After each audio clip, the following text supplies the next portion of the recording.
Every single night, the entire village simply disappears. Travelers walk in at dusk and find absolute silence by morning.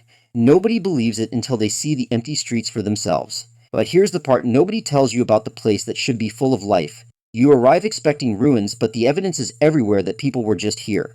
A warm teapot sits on a wooden table, a child's shoe lies in the dirt. A half-eaten meal sits untouched on a bench as if someone vanished mid-bite without warning or reason. The villagers appear every single morning as if nothing happened. They greet you with friendly smiles, set up their market stalls, and open their doors wide. You watch the sunrise paint the buildings, and you start to wonder what on earth happens here after dark. When you ask them directly where they go, they look genuinely confused.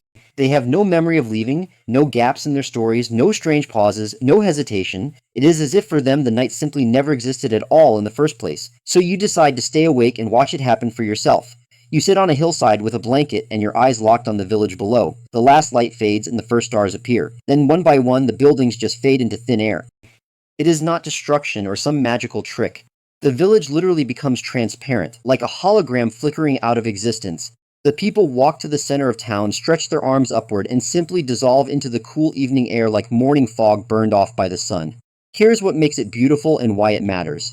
This village has lived this way for over 300 years. They do not fight the vanishing. They do not fear it. They have learned to exist fully in every single waking moment they are given without questioning what comes next. The vanishing is not a curse, it is their most honest teacher. Every morning they get a second chance, every evening they let go completely. And maybe, just maybe, that is exactly the kind of freedom that most of us spend our whole lives searching for without ever finding it. Every single night, the entire village simply disappears. And it turns out the most terrifying thing in the world is not losing everything you have, it is spending your whole life being too afraid to fully live in the first place.